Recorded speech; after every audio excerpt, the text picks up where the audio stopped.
Hey there, third grade friends. I wanted to introduce you to our new little fuzzy friends. This is Opal and Ivory. They're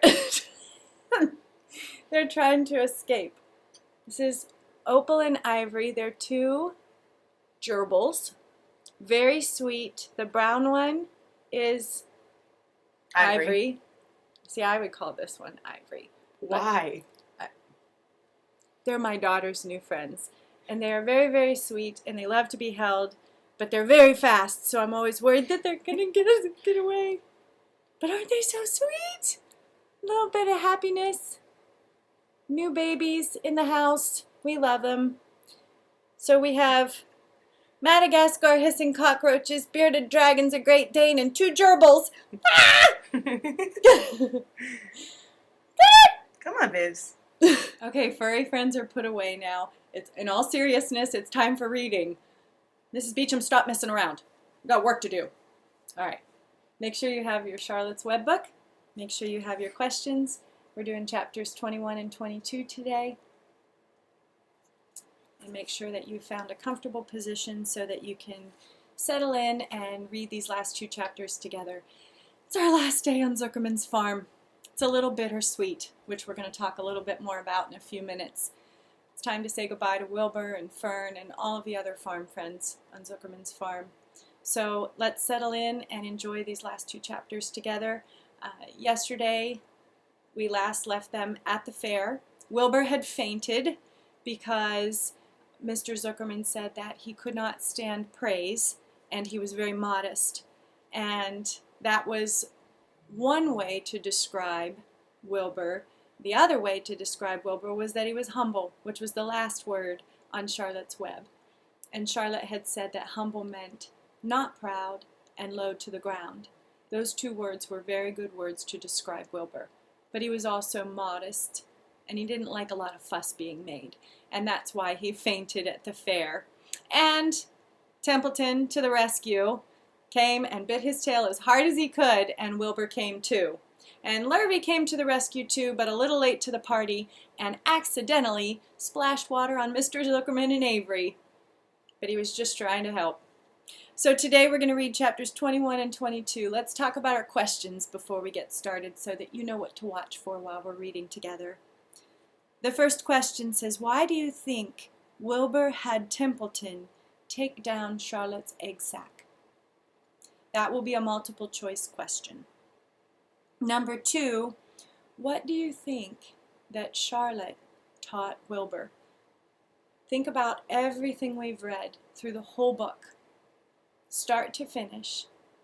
After we have a lesson or we go to a special assembly, I'll say, kids, what's your takeaway? What's Wilbur's takeaway from his experience with Charlotte? Think about some of his thoughts from the very beginning when he first met Charlotte to now. What has he learned? What has Charlotte taught him? Number 3, a bittersweet moment is one in which pleasure is mixed with pain. And why is this chapter a bittersweet one? And you'll answer that question in 2 sentences, please, 2 complete sentences. Why is it a bittersweet one? When I think about a bittersweet moment or something that's bittersweet, I think about this time that we have at home. This time that I have at home right now is bittersweet for me. It's very sweet because I get to spend some time with my family, get a little extra rest. It's very rare that our entire family is under the same roof at the same time. 2 of our kids are grown and they're very busy and they drive themselves around a lot. They work very hard. And sometimes I'm already asleep before they even get home. But right now, we don't have anywhere to go. Ashley's still working, but she's not working very much. And we're all home. And that's a good thing. I have some extra time to do some things around the house that I don't usually get to do. And so those are the sweet things. But the bitter part of it is that I don't get to be with you. The hugs, high fives, handshakes, getting to see your bright, smiley faces every morning, that's the bitter part for me. Because I'm on this side of the camera, you get to see me every day. I get to see you once a week. But that's a bit... Hi, Bailey! Another furry friend! Okay, she was just outside. She got really excited coming in. So, this ending of our book is going to be a bittersweet one. And I want you to be looking for something that happens in the chapter that is both happy and sad. There's something that's bittersweet. So let's be watching for that together. Okay? So chapter 21, Last Day, page 163. You ready? Charlotte and Wilbur were alone. The families had gone to look for Fern. Templeton was asleep. Wilbur lay resting after the excitement and strain of the ceremony. His medal still hung around his neck. By looking out of the corner of his eye, he could see it. "Charlotte," said Wilbur after a while, "why are you so quiet?" "I like to sit still," she said. "I've always been rather quiet." "Yes, but you seem specially so today. Do you feel all right?" "A little tired, perhaps, but I feel peaceful. Your success in the ring this morning was to a small degree my success. Your future is assured. You will live secure and safe, Wilbur. Nothing can harm you now. These autumn days will shorten and grow cold. The leaves will shake loose from the trees and fall. Christmas will come, then the snows of winter. You will live to enjoy the beauty of the frozen world, for you mean a great deal to Zuckerman, and he will not harm you, ever. Winter will pass, the days will lengthen, the ice will melt in the pasture pond. The song sparrow will return and sing, the frogs will awake, the warm wind will blow again. All these sights and sounds and smells will be yours to enjoy, Wilbur.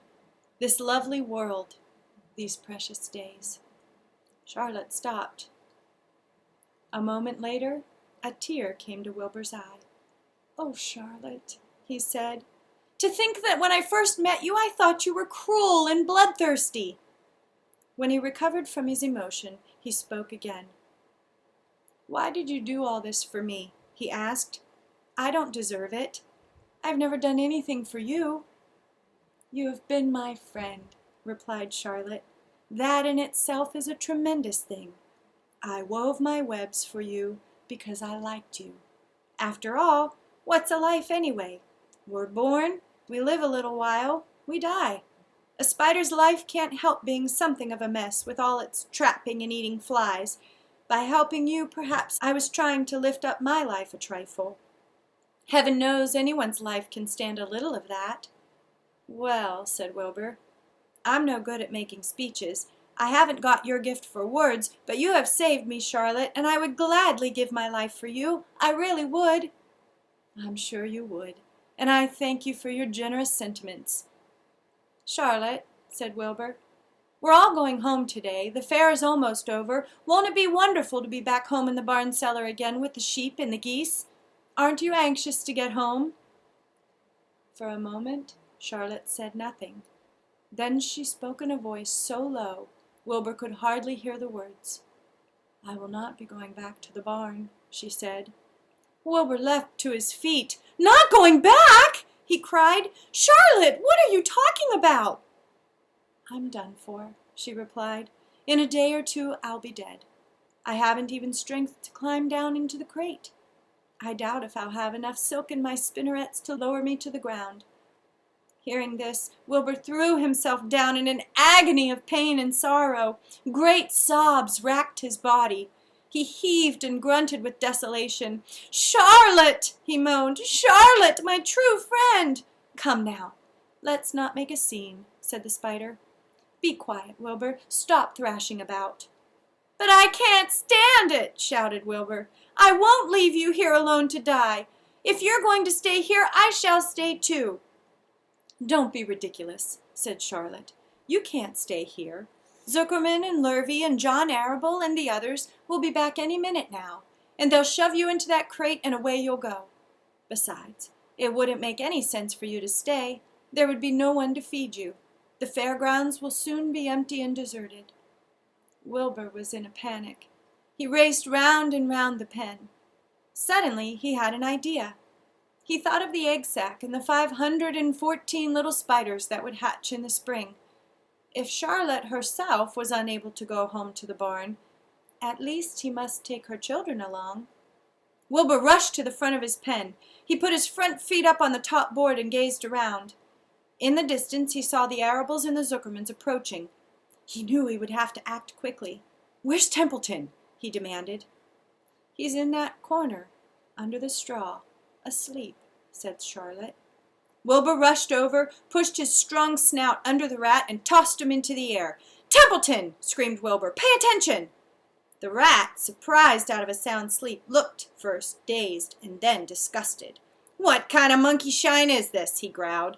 "Can't a rat catch a wink of sleep without being rudely popped into the air?" "Listen to me," cried Wilbur. "Charlotte is very ill. She has only a short time to live. She cannot accompany us home because of her condition. Therefore, it is absolutely necessary that I take her egg sack with me. I can't reach it, and I can't climb. You are the only one that can get it. There's not a second to be lost. The people are coming. They'll be here in no time. Please, please, please, Templeton, climb up and get that egg sack." The rat yawned. He straightened his whiskers. Then he looked up at the egg sack. "So," he said in disgust, "so it's old Templeton to the rescue again, is it? Templeton do this, Templeton do that. Templeton, please run down to the dump and get me a magazine clipping. Templeton, please lend me a piece of string so I can spin a web." "Oh, hurry," said Wilbur. "Hurry up, Templeton." But the rat was in no hurry. He began imitating Wilbur's voice. "So it's hurry up, Templeton, is it?" he said. "Ho, ho, and what thanks do I ever get for these services? I would like to know. Never a kind word for old Templeton, only abuse and wisecracks and side remarks. Never a kind word for a rat." "Templeton," said Wilbur in desperation, "if you don't stop talking and get busy, all will be lost, and I will die of a broken heart. Please climb up." Templeton lay back in the straw. Lazily he placed his forepaws behind his head and crossed his knees in an attitude of complete relaxation. "Die of a broken heart," he mimicked. "How touching! My, my! I notice that it's always me you come to when in trouble, but I've never heard of anyone's heart breaking on my account. Oh, no, who cares anything about old Templeton?" "Get up!" screamed Wilbur. "Stop acting like a spoiled child." Templeton grinned and lay still. "Who made trip after trip to the dump?" he asked. "Why, it was old Templeton. Who saved Charlotte's life by scaring that Arable boy away with that rotten goose egg? Bless my soul, I believe it was old Templeton. Who bit your tail and got you back on your feet this morning after you had fainted in front of the crowd? Old Templeton. Has it ever occurred to you that I'm sick of running errands and doing favors? What do you think I am, anyway? A rat of all work?" Wilbur was desperate. The people were coming, and the rat was failing him. Suddenly, he remembered Templeton's fondness for food. "Templeton," he said, "I will make you a solemn promise. Get Charlotte's egg sack from me, and from now on I will let you eat first when Lurvy slaps me. I will let you have your choice of everything in the trough, and I won't touch a thing until you're through." The rat sat up. "You mean that?" he said. "I promise. Cross my heart." "All right, it's a deal," said the rat. He walked to the wall and started to climb. His stomach was still swollen from last night's gorge. Groaning and complaining, he pulled himself slowly to the ceiling. He crept along till he reached the egg sack. Charlotte moved aside for him. She was dying, but she still had strength enough to move a little. Then Templeton bared his long, ugly teeth and began snipping the threads that fastened the sack to the ceiling. Wilbur watched from below. "Use extreme care," he said. "I don't want a single one of those eggs harmed." "This stuff sticks in my mouth," complained the rat. "It's worse than caramel candy." But Templeton worked away at the job and managed to cut the sack adrift and carry it to the ground, where he dropped it in front of Wilbur. Wilbur heaved a great sigh of relief. "Thank you, Templeton," he said. "I will never forget this as long as I live." "Neither will I," said the rat, picking his teeth. "I feel as though I've eaten a spool of thread. Well, home we go." Templeton crept into the crate and buried himself in the straw. He got out of sight just in time. Lurvy and John Arable and Mr. Zuckerman came along at that moment, followed by Mrs. Arable and Mrs. Zuckerman, and Avery and Fern. Wilbur had already decided how he would carry the egg sack. There was only one way possible. He carefully took the little bundle in his mouth and held it there on top of his tongue. He remembered what Charlotte had told him, that the sack was waterproof and strong. It felt funny on his tongue and made him drool a bit, and of course he couldn't say anything. But as he was being shoved into the crate, he looked up at Charlotte and gave her a wink. He knew he was saying goodbye in the only way he could, and she knew her children were safe. "Goodbye," she whispered. Then she summoned all of her strength and waved one of her front legs at him. She never moved again. Next day, as the Ferris wheel was being taken apart and the race horses were being loaded into vans and the entertainers were packing up their belongings and driving away in their trailers, Charlotte died. The fairgrounds were soon deserted. The sheds and buildings were empty and forlorn. The infield was littered with bottles and trash. Nobody of the hundreds of people that had visited the fair knew that a gray spider had played the most important part of all. No one was with her when she died. Chapter 22. A Warm Wind. And so Wilbur came home to his beloved manure pile in the barn cellar. His was a strange homecoming. Around his neck he wore a Medal of Honor.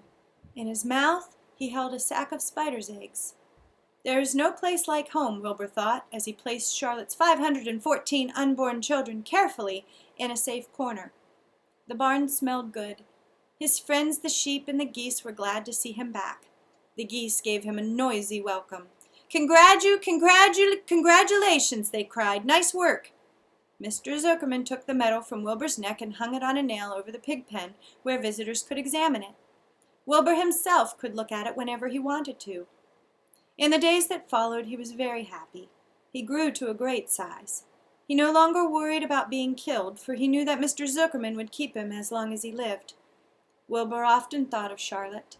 A few strands of her old web still hung in the doorway.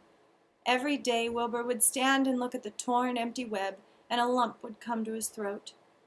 No one had ever had such a friend, so affectionate, so loyal, and so skillful. The autumn days grew shorter. Lurvy brought the squashes and pumpkins in from the garden and piled them on the barn floor where they wouldn't get nicked on frosty nights. The maples and birches turned bright colors and the wind shook them, and they dropped their leaves one by one onto the ground. Under the wild apple trees in the pasture, the red little apples lay thick on the ground, and the sheep gnawed them, and the geese gnawed them, and the foxes came in the night and sniffed them. One evening, just before Christmas, snow began falling. It covered house and barn and fields and woods. Wilbur had never seen snow before. When morning came, he went out and plowed the drifts in his yard for the fun of it. Fern and Avery arrived, dragging a sled. They coasted down the lane and out onto the frozen pond in the pasture. "Coasting is the most fun there is," said Avery. "The most fun there is," retorted Fern, "is when the Ferris wheel stops and Henry and I are in the top car, and Henry makes the car swing and we can see everything for miles and miles and miles." "Goodness! Are you still thinking about that old Ferris wheel?" said Avery in disgust. "The fair was weeks and weeks ago." "I think about it all the time," said Fern, picking snow from her ear. After Christmas, the thermometer dropped to 10 below zero. Cold settled on the world. The pasture was bleak and frozen. The cows stayed in the barn all the time now, except on sunny mornings when they went out and stood in the barnyard in the lee of the straw pile. The sheep stayed near the barn, too, for protection. When they were thirsty, they ate snow. The geese hung around the barn the way boys hang around a drugstore, and Mr. Zuckerman fed them corn and turnips to keep them cheerful. "Many, many, many thanks," they always said when they saw food coming. Templeton moved indoors when winter came. His ratty home under the pig trough was too chilly, so he fixed himself a cozy nest in the barn behind the grain bins. He lined it with bits of dirty newspapers and rags, and whenever he found a trinket or a keepsake, he carried it home and stored it there. He continued to visit Wilbur 3 times a day, exactly at mealtime, and Wilbur kept the promise he had made. Wilbur let the rat eat first. Then when Templeton couldn't hold another mouthful, Wilbur would eat. As a result of overeating, Templeton grew bigger and fatter than any rat you've ever seen. He was gigantic. He was as big as a young woodchuck. The old sheep spoke to him about his size one day. "You would live longer," said the old sheep, "if you ate less." "Who wants to live forever?" sneered the rat. "I am naturally a heavy eater, and I get untold satisfaction from the pleasures of the feast." He patted his stomach, grinned at the sheep, and crept upstairs to lie down. All winter, Wilbur watched over Charlotte's egg sack as though he were guarding his own children. He had scooped out a special place in the manure for the sack, next to the board fence. On very cold nights, he lay so that his breath would warm it. For Wilbur, nothing in life was so important as this small round object. Nothing else mattered. Patiently he awaited the end of winter and the coming of the little spiders. Life is always a rich and steady time when you are waiting for something to happen or to hatch. The winter ended at last. "I heard the frogs today," said the old sheep one evening. "Listen!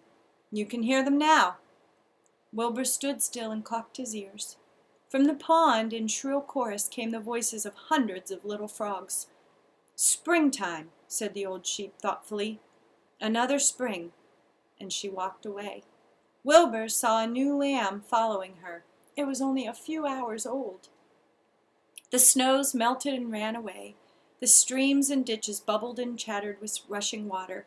A sparrow with a streaky breast arrived and sang. The light strengthened and mornings came sooner. Almost every morning there was another new lamb in the sheepfold. The goose was sitting on 9 eggs. The sky seemed wider and a warm wind blew. The last remaining strands of Charlotte's old web floated away and vanished. One fine sunny morning after breakfast, Wilbur stood watching his precious sack. He wasn't thinking of anything much. As he stood there, he noticed something move. He stepped closer and stared. A tiny spider crawled from the sack. It was no bigger than a grain of sand, no bigger than the head of a pin. Its body was gray with a black stripe underneath. Its legs were gray and tan. It looked just like Charlotte. Wilbur trembled all over when he saw it. The little spider waved at him. Then Wilbur looked more closely. 2 more little spiders crawled out and waved. They climbed round and round on the sack, exploring their new world. Then 3 more little spiders. Then 8. Then 10. Charlotte's children were here at last. Wilbur's heart pounded. He began to squeal. Then he raced in circles, kicking manure into the air. Then he turned a backflip. Then he planted his front feet and came to a stop in front of Charlotte's children. "Hello there," he said. The first spider said hello, but its voice was so small Wilbur couldn't hear it. "I'm an old friend of your mother's," said Wilbur. "I'm glad to see you. Are you all right? Is everything all right?" The little spiders waved their forelegs at him. Wilbur could see by the way they acted that they were glad to see him. "Is there anything I can get you? Is there anything you need?" The young spiders just waved. For several days and several nights they crawled here and there, up and down, around and about, waving at Wilbur, trailing tiny drag lines behind them, and exploring their home. There were dozens and dozens of them. Wilbur couldn't count them, but he knew that he had a great many new friends. They grew quite rapidly. Soon each was as big as a BB shot. They made tiny webs near the sack. Then came a quiet morning when Mr. Zuckerman opened a door on the north side. A warm draft of rising air blew softly through the barn cellar. The air smelled of the damp earth of the spruce woods, of the sweet springtime. The baby spiders felt the warm updraft. One spider climbed to the top of the fence. Then it did something that came as a great surprise to Wilbur. The spider stood on his head, pointed its spinnerets in the air, and let loose a cloud of fine silk. The silk formed a balloon. As Wilbur watched, the spider let go of the fence and rose into the air. "Goodbye," it said as it sailed through the doorway. "Wait a minute," screamed Wilbur. "Where do you think you're going?" But the spider was already out of sight. Then another baby spider crawled to the top of the fence, stood on its head, made a balloon, and sailed away. Then another spider. Then another.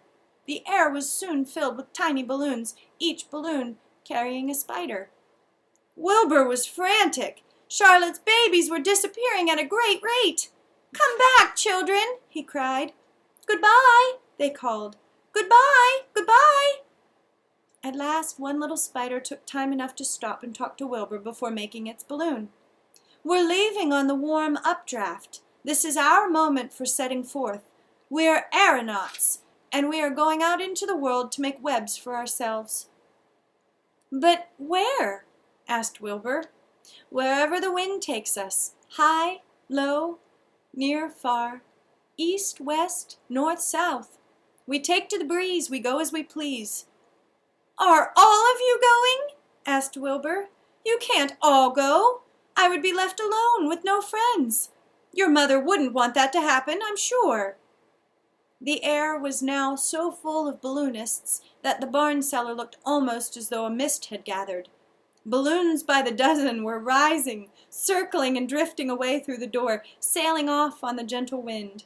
Cries of "Goodbye, goodbye, goodbye" came weakly to Wilbur's ears. He couldn't bear to watch any more. In sorrow he sank to the ground and closed his eyes. This seemed like the end of the world, to be deserted by Charlotte's children. Wilbur cried himself to sleep. When he woke, it was late afternoon. He looked at the egg sack. It was empty. He looked into the air. The balloonists were gone. Then he walked drearily to the doorway where Charlotte's web used to be. He was standing there thinking of her when he heard a small voice. "Salutations," it said. "I'm up here. Remember, salutations are greetings of hello." "So am I," said another tiny voice. "So am I," said a third voice. "3 of us are staying. We like this place, and we like you." Wilbur looked up. At the top of the doorway, 3 small webs were being constructed. On each web, working busily, was one of Charlotte's daughters.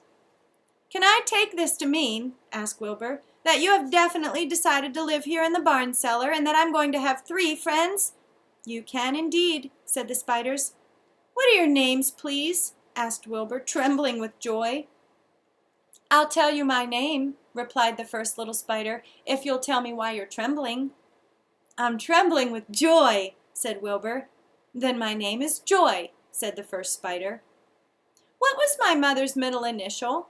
asked the second spider. "A," said Wilbur. "Then my name is Aranea," said the spider. "How about me?" asked the third spider. "Will you just pick out a nice, sensible name for me? Something not too long, not too fancy, and not too dumb." Wilbur thought hard. "Nellie?" he suggested. "Fine, I like that very much," said the third spider. "You may call me Nellie." She daintily fastened her orb line to the next spoke of the web. Wilbur's heart brimmed with happiness. He felt that he should make a short speech on this very important occasion. "Joy, Aranea, Nellie," he began, "welcome to the barn cellar. You have chosen a hallowed doorway from which to string your webs. I think it only fair to tell you that I was devoted to your mother. I owe my very life to her. She was brilliant, beautiful, and loyal to the end. I shall always treasure her memory. To you, her daughters, I pledge my friendship, forever and ever." "I do too," said Aranea. "And so do I," said Nellie, who had just managed to catch a small gnat. It was a happy day for Wilbur, and many more happy, tranquil days followed. As time went on, and the months and years came and went, he was never without friends. Fern did not come regularly to the barn any more. She was growing up and was careful to avoid childish things like sitting on a milk stool near a pig pen. But Charlotte's children and grandchildren and great-grandchildren, year after year, lived in the doorway. Each spring there were new little spiders hatching out to take place of the old. Most of them sailed away on their balloons, but always 2 or 3 stayed and set up housekeeping in the doorway. Mr. Zuckerman took fine care of Wilbur all the rest of his days, and the pig was often visited by friends and admirers, for nobody ever forgot the year of his triumph and the miracle of the web. Life in the barn was very good, night and day, winter and summer, spring and fall, dull days and bright days. It was the best place to be, thought Wilbur, this warm, delicious cellar, with the garrulous geese, the changing seasons, the heat of the sun, the passage of the swallows, the nearness of rats, the sameness of sheep, the love of spiders, the smell of manure. and the glory of everything. Wilbur never forgot Charlotte. Although he loved her children and grandchildren dearly, none of the news spiders ever quite took the place in his heart. She was in a class by herself. It is not often that someone comes along who is a true friend and a good writer. Charlotte was both. The end. Oh, this is truly one of my favorite books to read every year, not just because I think the author does a fantastic job of just weaving a good story for us. I didn't mean that joke. That was kind of punny. That was kind of funny.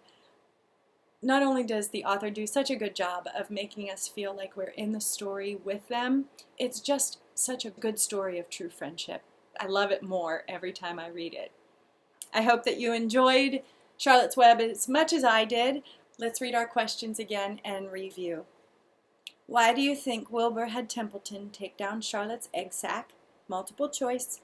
Just choose one and fill in the bubble next to the correct answer. Number 2, what do you think Charlotte taught Wilbur? And number 3, a bittersweet moment is one in which pleasure is mixed with pain. Why is this chapter a bittersweet one? In 2 sentences, please. Thanks for stopping to read with me today. I'll see you again tomorrow. Have a great rest of your day. Bye. Mwah.